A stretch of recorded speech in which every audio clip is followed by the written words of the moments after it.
Hey guys, Jaryd Krause, host of the Buying Online Business podcast. And today we speak to Jonathan J from Dealmaker's Academy, who actually teaches people to buy offline businesses. Now, I know you're thinking, hang on a second, why are you getting somebody on the show who's teaching people to buy offline businesses when I actually teach people to buy online businesses? There's a great reason for that.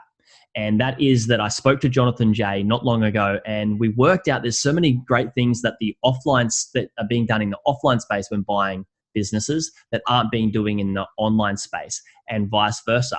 And we're cross-correlating our notes and learning from one another and seeing how we can help each other become better business buyers in both of these different realms, in offline businesses and online businesses. So, guys, if you're looking to buy an online business or an offline business for that matter, make sure you watch this show because there's so many amazing, great show notes and great little tidbits in things that we can do to ensure we get better success no matter which realm we're in, whether we're buying an online business or an offline business. So check it out, guys. I'm sure you're going to enjoy it.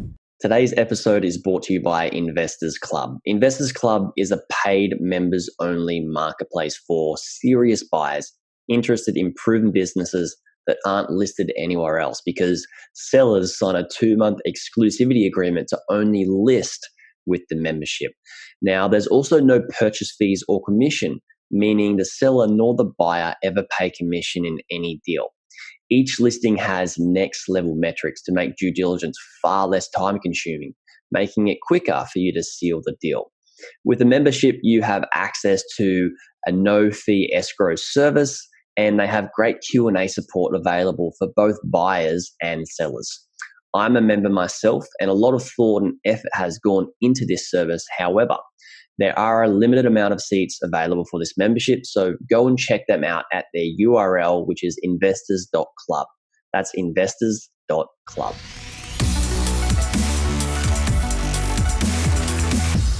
Hey everyone, and welcome back to another episode of the Buying Online Businesses podcast. And today we get to speak to Jonathan J from the Dealmakers Academy. Welcome, Jonathan, and thank you so much for putting your time aside and having a chat with us. An absolute pleasure. Looking forward to it. Me too. Now, you normally, I reached out to you and we were going to let's do a podcast swap and let's share a bit of what we know, because I know a lot about the online space and buying sites, and you know a lot about the offline space in buying brick and mortar businesses. And us coming together, comparing our notes and sharing things, I feel is so valuable for both of our audiences, so we can pick little pieces apart and really help everybody on their journey as well. You're normally, teaching people to buy these offline businesses. What percentage of these offline businesses have like an online aspect or a website bolted on or an online store attached to it? That's a good question. I mean, I would imagine not a huge number. I mean, they all have a website, but typically the motivated sellers are of a certain age where they're thinking about retirement, and they probably haven't really kept up with the technology side of it. So they could be selling online, but they don't so much, or they do it very badly. And that for my clients is part of the upside. Because if they can improve that element of the business, then there's a ready-made audience that, once you've passed your setup costs, is so much more profitable. And I think it's fair to say that is a huge area of upside when you're buying a business from owners who are in their 60s, sometimes 70s, and sometimes even in their 80s. Yeah, it really is a great growth strategy, isn't it? If you were saying to me before we hit the record buttons that, people looking to buy deals in the age of, 30s to 50s kind of thing. And when they're buying them from 50 plus and those owners don't know much about the online space, there's a huge advantage there, right? So how much of what you teach helps people dig into the online space? And do you do website due diligence at all? Not very much, to be fair, for the reason that most of them don't really have, most of these acquisition targets don't really have too much sort of online presence apart from typically a very bad website. For example, all the businesses that I've bought in the last few months, I bought 6 in the last 7 months. They have got a terrible online presence. So our upside in all of those is to run Facebook marketing, to sort out the Google My Business section, sort out the SEO, sort out the AdWords, and we're already seeing an influx of new business to businesses that they could have done it themselves, but they just didn't have the skill set, didn't have the desire, and maybe in some cases just ran out of steam. And the idea of doing marketing to drive more business was probably the last thing they wanted to do when they're thinking about retirement. Yeah, for sure. Isn't it cool to see how people sort of go down their different route and either get more profitability from their business or make it more of a lifestyle for themselves? Like you say, so some of your clients, it's just not worth them doing the online thing, and they like to stick to the brick and mortar. And I actually know somebody who started to try and make money online. His name's Matt, and he started like drop shipping and all this type of stuff. And then he actually took that business model and then made it into an offline brick and mortar business, and did his own self-product distribution, because not only could he make more money, but he could have more control and he could enjoy the business a lot better. And I think that can also be a factor, vice versa, where people are looking at buying online businesses people that, like your clients, are looking to buy offline business. They can automate their business quite well with the online aspect, right? I mean, have you seen some of that happen? Yeah, I can think of an example actually from last week. I was with a client in our client group, and he was his whole plan was to buy older style or businesses run in an older style, in a more traditional style, and modernize them by outsourcing, moving some elements offshore, automating other aspects, and actually reducing the headcount in the business, which I know isn't always a popular move, but sometimes it's a necessary move for a business to survive, reducing the headcount, and as a result, increasing the profitability. Now, his plan is what we call buy and build, which is you buy one platform investment that typically is a business that's making a profit and doing okay, although it could do a lot better because of these upside opportunities, and then buying other businesses to lock into that infrastructure. And then you've got yourself a larger group, a far larger business than what you started off with. And that is attractive to the people above you in the pecking order, the hierarchy of acquisitions that are acquiring. They don't want the small single businesses down the bottom. They want the more consolidated groups. So you become the consolidator, consolidate the group, strip out all the cost wastage, automate, build the online presence to increase sales at probably a far more profitable level, and then sell it up the chain to the people above you. Yeah, this is, and even if you buy you buy a platform business and then you buy bolt-on businesses or multiple bolt-on businesses and consolidate them in one, you can sell them to people that are up above you, to bigger funds that are looking to do so. Yes. It's quite attractive to them because they don't want to do maybe what we might call the bottom feeder stuff. They might want all of that handled and then come in and buy them at a certain level that person has grown it to, because their upside that they take on businesses and a collection of businesses is very different to what the upside may be for somebody who's just started, right? Absolutely. So the businesses that I buy are typically a bit chaotic. They often run their accounts off a spreadsheet. They've got some sort of home office accounting system. I mean, it's just terrible. I mean, it's well, we always used to be there in business, didn't we? Oh, sure. Yeah, absolutely. But I'm talking about businesses that have been doing this for 20 years. Oh, wow. Okay. And they've never professionalized, because me too. I mean, when you start out, you run it off your off your bank balance, don't you? Can you afford it? Is the money in the bank? You buy it. But over time you start forecasting, thinking ahead, planning, and these businesses have typically just worked on a day-to-day basis and never thought more than one day ahead.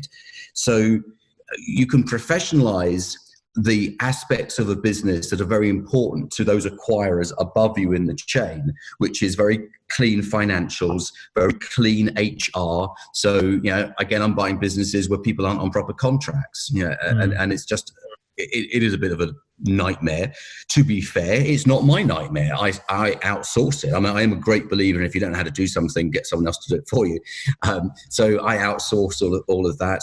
The IT, for example, some of them are running off ancient computers with software packages I didn't even know existed anymore, and just sorting that out so everyone can be more efficient.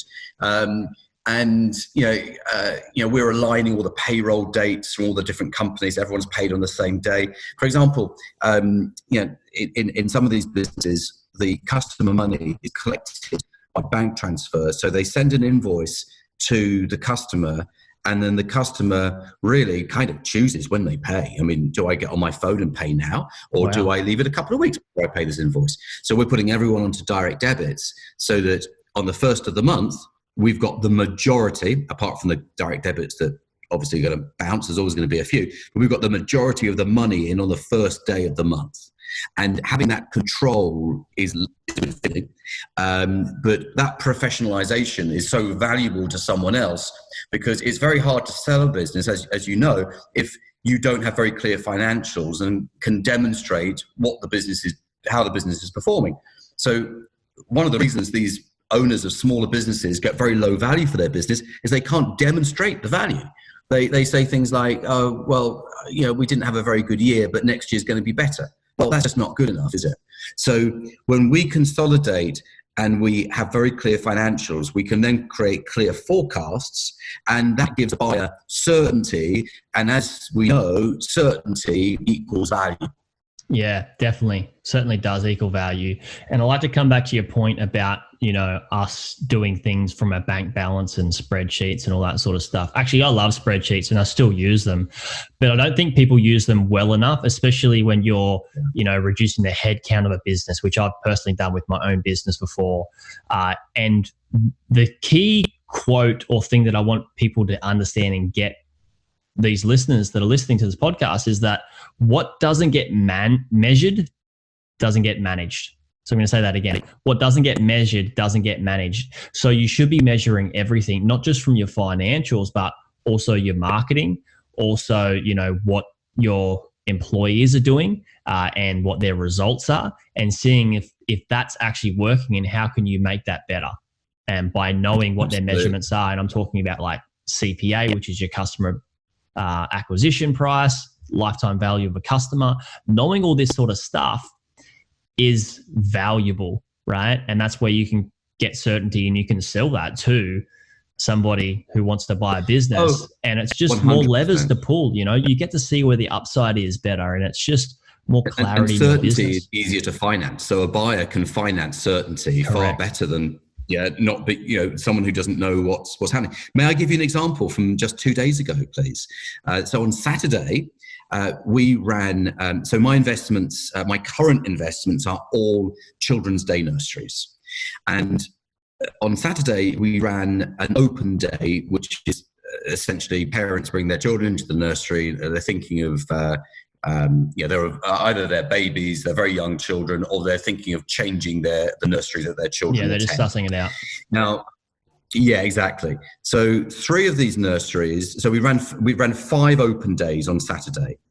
3 of the nurseries had never in 20 years run an open day. So they didn't really know how to do it. So my staff were there supporting them.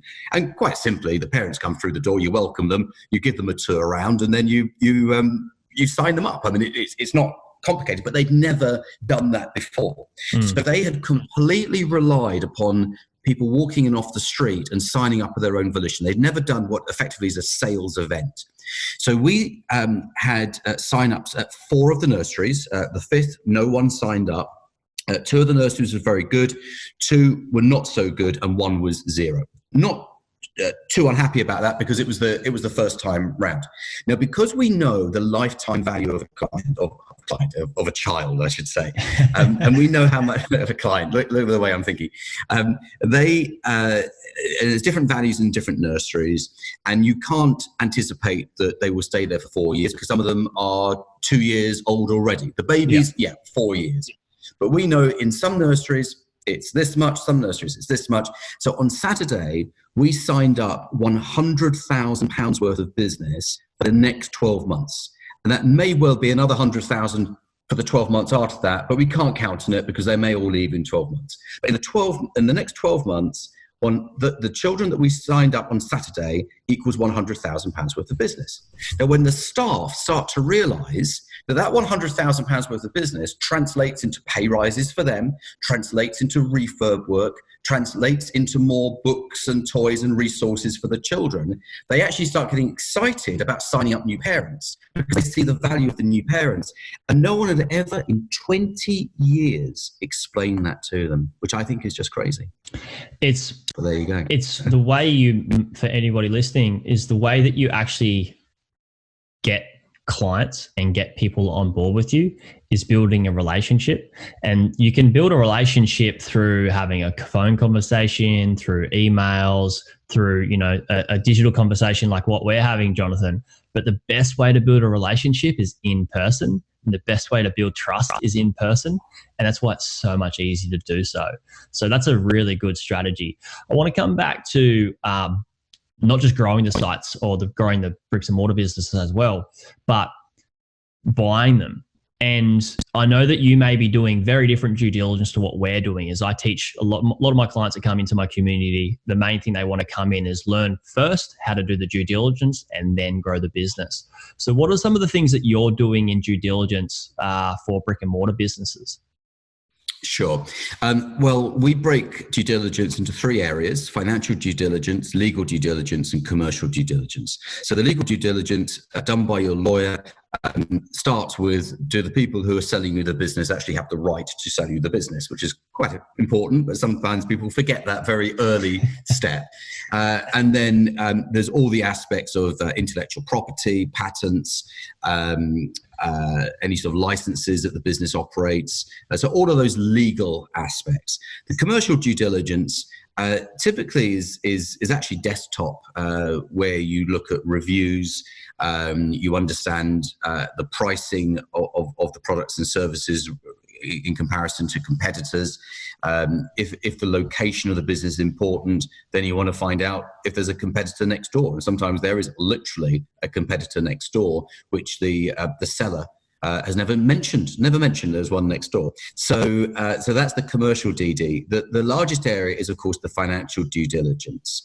And this is absolutely everything from looking at trends over the last 3 years. So the reason you go back 3 years, at least 3 years, is because you want to see what the trend is. When you look at 1 year in isolation, you can't see whether the business is improving, it's going downhill, or it's staying the same. So when you start to see a trend, obviously you pay more for a business that's going up than a business that's going down.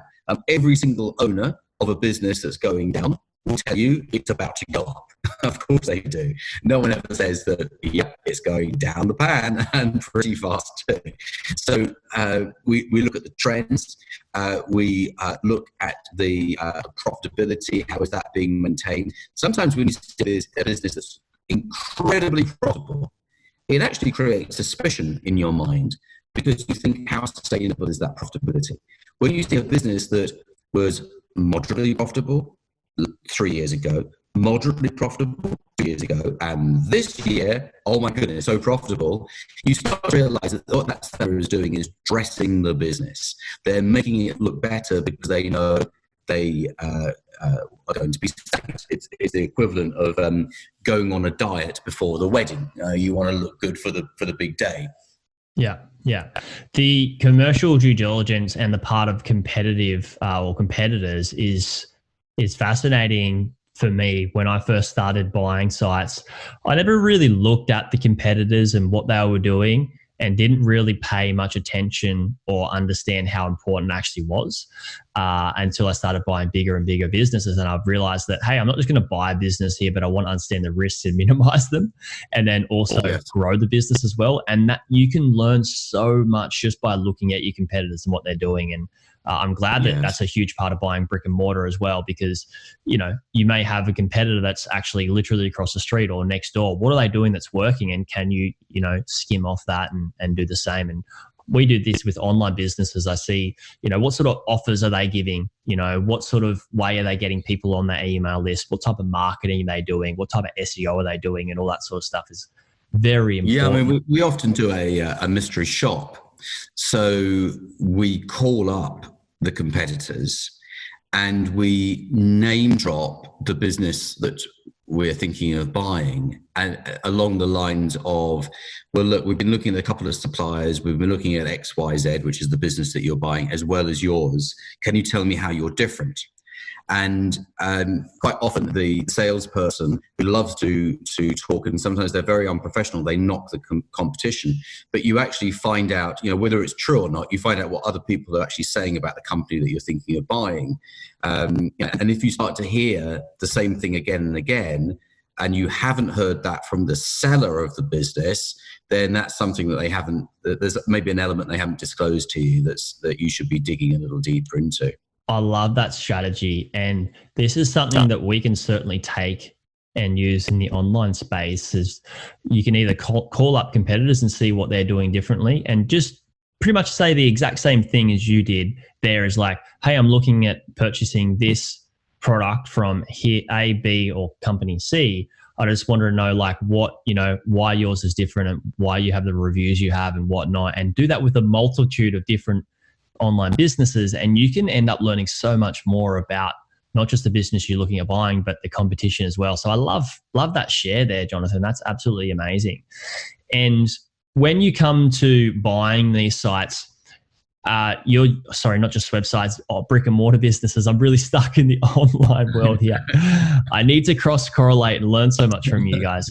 And you're buying businesses with funding. How much, you know, what sort of funding structures are you using? How much down is there? Because when you buy a website, normally, you know, there's not a whole lot of financing options available to get finance for sites. So a lot of people are using a lot of their own cash. You know, brick and mortar is very different though, isn't it? Yeah, absolutely. So it really depends. I guess businesses fall into two categories. So you've got the ones that don't have any assets. There are no hard assets. Intangible assets, as you said, are very hard to finance and are not even worth considering trying to finance, really. And then you've got the businesses with hard assets. They've got buildings, they've got machinery, and so forth. Now, the businesses that have the hard assets are easier to get finance on because you use the assets within the business as collateral. So you can then use that finance to pay the owner. Now, with the intangible asset businesses, you've got to be a little bit more creative. Now, the attitude and the approach that we take with everything is that every individual has a finite amount of cash, and we want to preserve our capital. We don't want to spend our capital. Therefore, in order to acquire this business, how do we do it in such a way that utilizes very little and preferably none of our own capital? Because that will then allow us to retain our pot of money, which is our children's inheritance, and have more upside in the business that we're buying because we're not putting anything into it.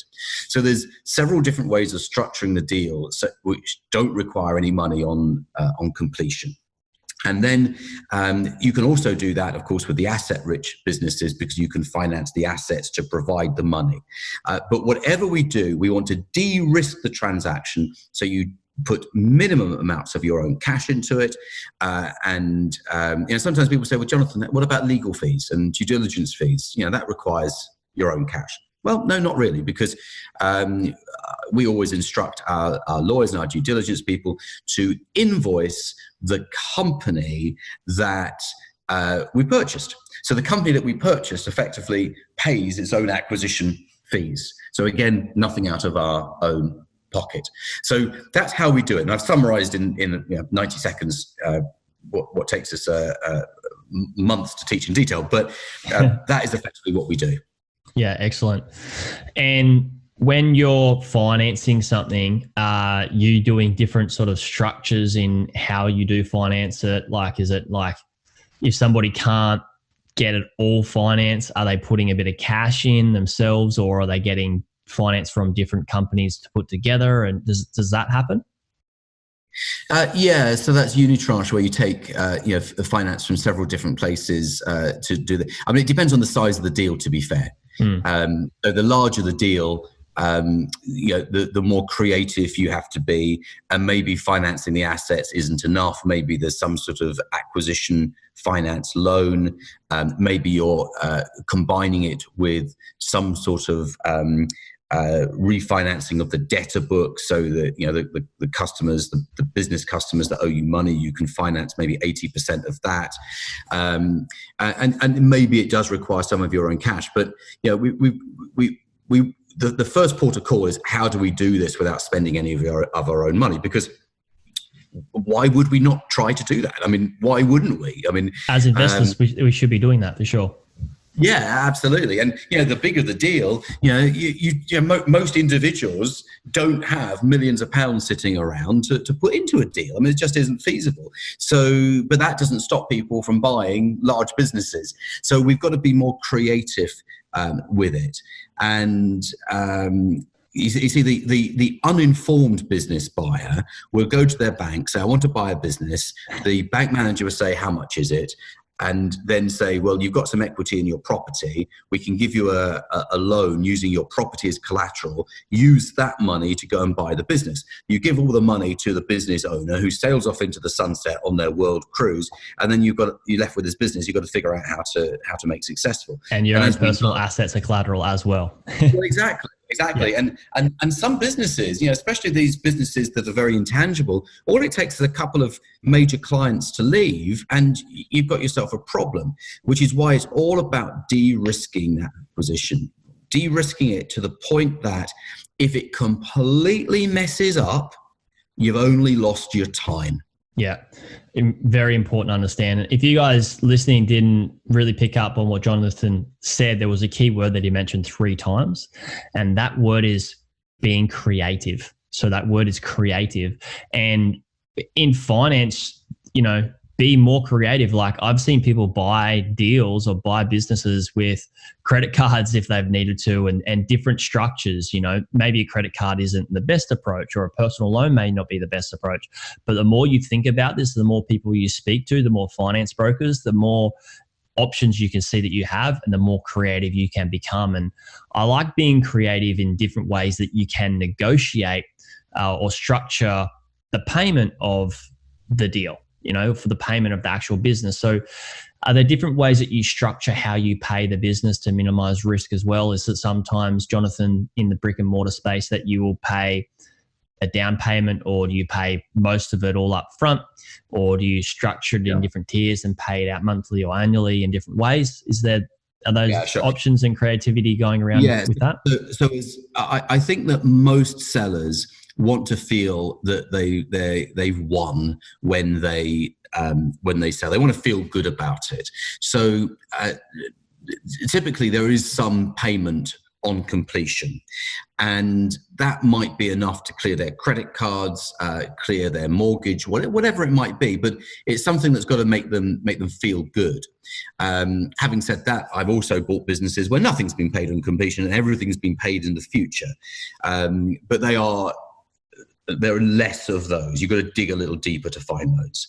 Now, I always want to make the payments for the balance stretch those over as long a period as possible, because if I'm stretching them over a longer period, that's less per month or per quarter, which is easier on the cash flow of the business. And what everyone seems to forget is that even if you agree, let's say, payments over 3 years, after a period of time, if you realize that maybe you've kind of overstretch yourself a little bit, you can always go back to the seller and renegotiate that. Even if there is a contract, you can still go back and renegotiate it, because if you stuck to your word and you have that rapport and that relationship, I think people are generally sympathetic to the fact that, look, we're going through a bit of a tight patch this summer, so if we could reduce the payments for 6 months and then add those additional payments to the end of the term, then that means that the business will be able to pull through that quiet period. So I mean, and just a little vaguely creative thing that I've done twice recently is where I've been taking on leases from the owners of the owners of the business sell me the business, but they also own the property that the business operates from. So I've now become their tenant, and everything's fine with that arrangement until they go to their solicitor, and their solicitor says, "Oh, you need to get a rent deposit equal to 6 months of the rent." Now, the one that's the clearest in my mind would work out at £56,000 of, and what's that? It's like $100,000, maybe a little bit more of money put into a rent deposit. Basically, the landlords can't touch it. I can't touch it, and it could sit there for 15 years. Now, that is a terrible utilization of capital. And I explained that to my seller. Opportunity cost.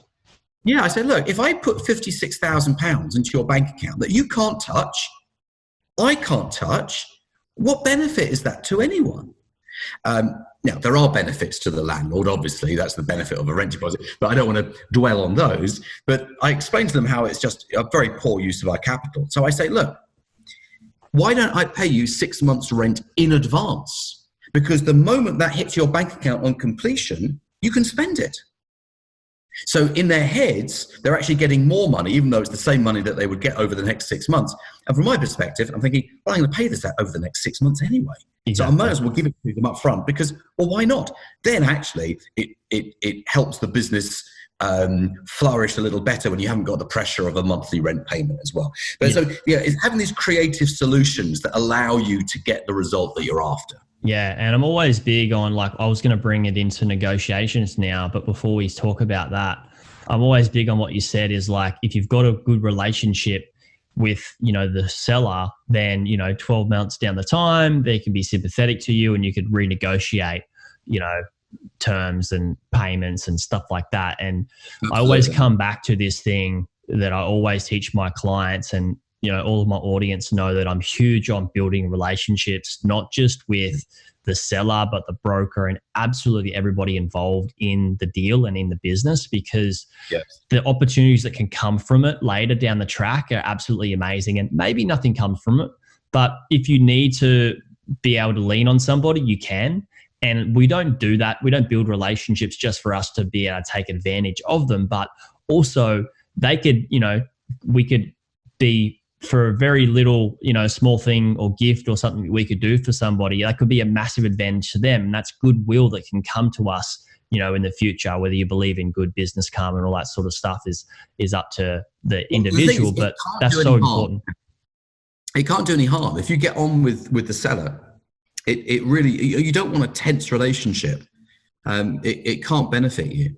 You don't want everyone to fall out over buying their business. Yeah, for sure. And so coming back to negotiations, I tell my clients, like, you don't want to come in hard with a negotiation and try and really lowball them and make the deal feel a bit seedy and crappy and create that tension, like you said, between yourself and the seller, because then the seller's not going to like you. And as soon as they don't need to talk to you, see you later. They're going to run with their cash, and that you're never going to hear from them again. They're never going to be able to help you again.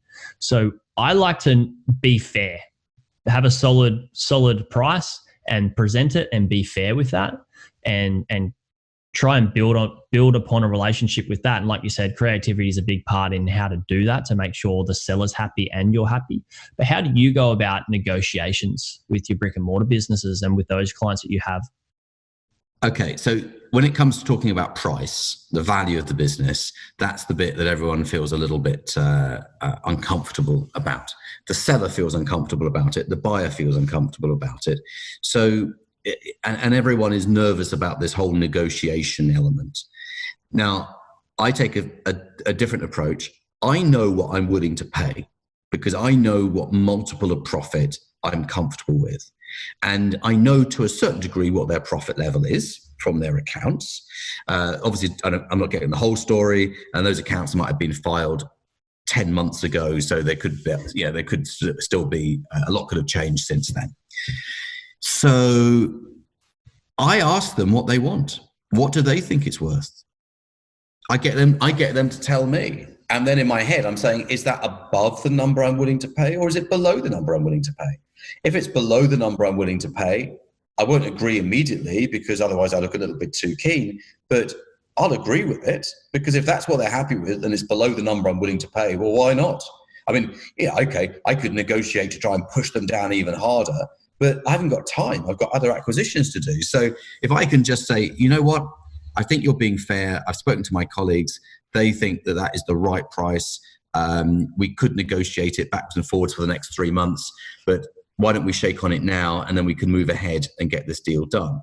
If the price that they say is above what I think it's worth, I ask them to justify it. I say, how did you reach that number? Explain to me. How was that figure achieved? And then once I know how they reached that number, I can maybe understand if they got their logic a little bit wrong. Sometimes people, and I know it's different in the online space, but with offline businesses, you typically pay a multiple of profit. And sometimes they've multiplied their turnover. Yeah. So that's how they got this crazily big number. Well, in the online space, it's the same. We do it by average monthly net profit or average monthly year profits, kind of like the EBITDA thing as well. And yeah, it changes. Like the online space, sometimes they go, oh, well, the best 3 months is that we're going to go from our best 3 months or 6 months average net profit, which can really skew how people pay for online businesses, because we pay via monthly multiples a lot of the time. Sometimes we pay by yearly multiples. But I like that you say, hey, what do you feel this is worth, or what do you actually want for the business? Which is a great question, because if you understand, us as buyers and everybody listening, if you understand what the seller actually wants, then you can be creative, like we were talking about before, in how you give it to them and how you structure it. And if it's not if you don't feel like the price is far higher than what you actually believe it's worth, then you can just walk away. Like you say, there's so many more deals out there. You can go away and find that one that you feel is actually valuable. A lot of people, when they're first buying their first business, Jonathan, is that they spend so much time in due diligence, and they get excited about the prospect of owning their first business, and they get this thing called emotional attachment to it, and they want to make the deal happen because they've spent so much time doing so. But this is just a practice run, right? There's things that you pick up on that first business you look at, and the second one and the third one and the fourth one, until eventually you find the right one, and you have a lot more confidence in asking the seller these questions like, well, what do you think it's worth? Another good question to ask them is, how would you like to receive the payment?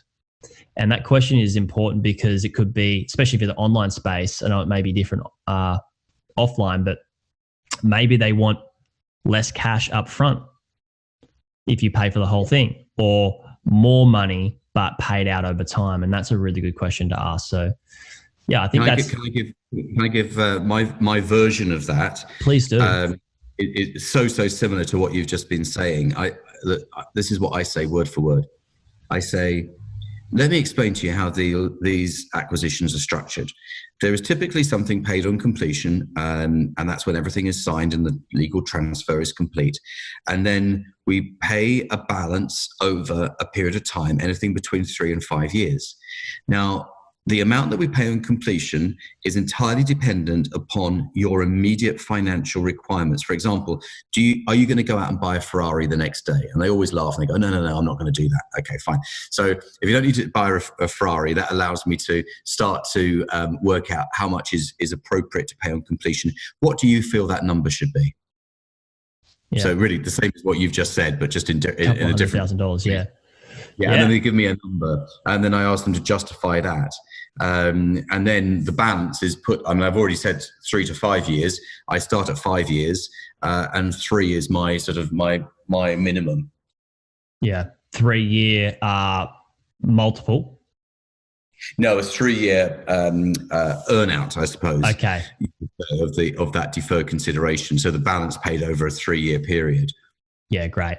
So with an online business, mainly sub $1 million, there's no real yearly earnouts. Most of the brokers and the sellers want it within a sort of a 12-month, maybe even 6-month period. I know we're looking at a deal that's like just around 100K, a bit more, and I don't think they're going to take less than a 6-month payout, which is so cool to see these different variations of the offline space and the online space, and how we can learn from what you guys are doing. And I just want to say, like, it was absolutely amazing to chat, Jonathan, and thanks for jumping on. Where can we send people so they can learn more from you? Yeah, sure. So find me on LinkedIn, Jonathan J. Alternatively, I've got a YouTube channel, Jonathan J. Lots of over 150 videos on buying a business, business buying strategies podcast, and the dealmakersacademy.com. There you go. There's a whole range of ways to get in touch. Absolutely. Guys, links are in the show notes, as you know. Make sure you guys do check out the show notes, because there's we're restructuring these, so there's so much value. You just get the value bombs from every single thing that we talk about in this episode. So even if you've listened to this, go away and get the show notes, copy them, paste them into a document, and then you've got a big, massive resource there for learning. So grab those. And everybody that has listened, Jonathan, always say thank you to everybody for listening. And if you did like this episode, please go away and leave a review on the podcast. Let me know what you actually liked about this episode. Why? Because I want to know why, like, more awesome guests and what awesome things we should be talking about in this podcast to give you guys more value. I don't just want to put something out there that I feel is going to be valuable to you guys. I want it from the horse's mouth. So those of you who have already given me feedback and left a little review, please, thank you for that. And those of you who haven't, please go away and do so. And I'll speak to you guys in the next episode.